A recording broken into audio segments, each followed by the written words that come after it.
So the ultimate second banana is dead.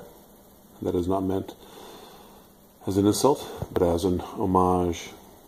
Grantland.com, which is an excellent website run by ESPN, has been doing a tournament, a tourney, where people vote for top second bananas. So people like Scottie Pippen and George Costanza were listed in there.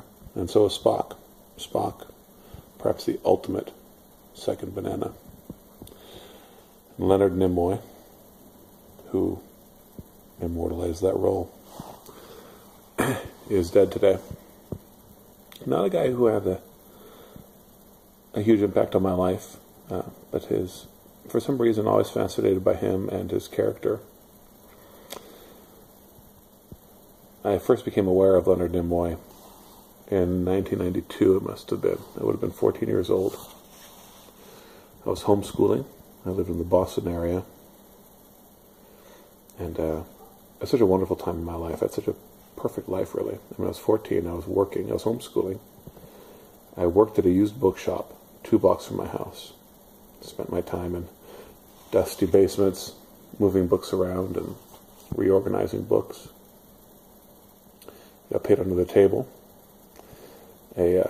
like more than minimum wage, and I had no expenses. So all I did was spend all my money on Ben & Jerry's ice cream and on used books in the bookstore where I worked. I built up this massive military history collection.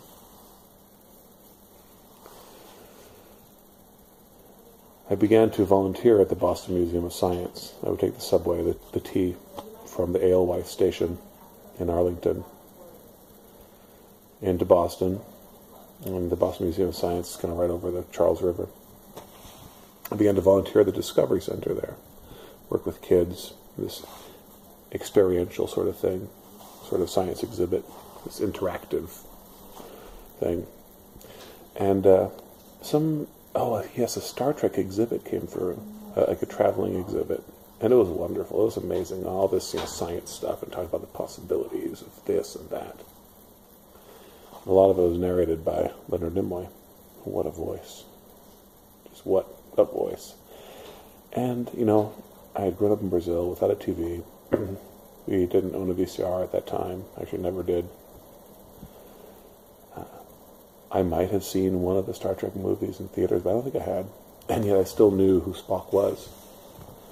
That's how archetypal the character is. And my family and I had just discovered Star Trek The Next Generation. We never watched it regularly, but we traveled a lot. And so whenever we were traveling, we'd be in a motel together where we'd watch Star Trek The Next Generation. And actually, I think the traveling exhibit was primarily themed after The Next Generation, which I'm still very fond of to this day. But there's just no one as big and archetypal in that show as Kirk and Spock. I remember reading a little bit about Leonard Nimoy's upbringing and all that, but really he symbolized a lot of comfort for me. Whenever I think of Leonard Nimoy, I smile and I'm made happy because it was such a happy time in my life, because of what he represented in Spock. I mean, Spock and Kirk together were a whole man. Each of them apart were a symbol for half a man.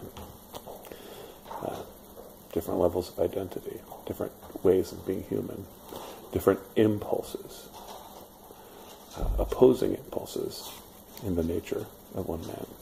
And the tempestuous Kirk and the coldly logical Spock. Now perfectly Nimoy embodied that and voiced that.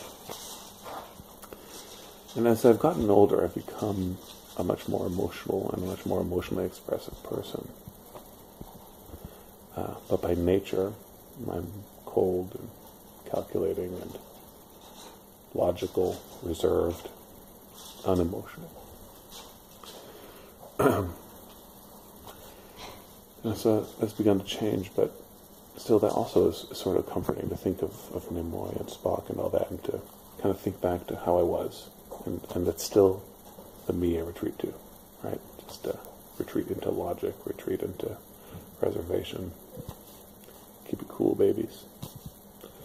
So, I'm sad to hear today that Nimoy is dead. Not because I was a huge fan, not because I was a huge Trekkie, but because he reminded me of a happy time in my youth, and because he reminds me of a good way of being, the way of being that I have been before. Sort of reminds me of my younger self in both those ways. So I guess this is my salute to Nimoy. Be curious to hear what your experiences have been. I see that some in the pipe community have already begun to post their videos, their tributes. And hey, I'm going to get back to doing what I'm doing this weekend. But I just really, for some reason, it's so funny that a man who had no real impact in my life, still every time I would see his face or every time I would hear his voice, I would have an emotional response. And even now, I feel compelled to make this video and talk to you guys. Thanks for watching. Peace.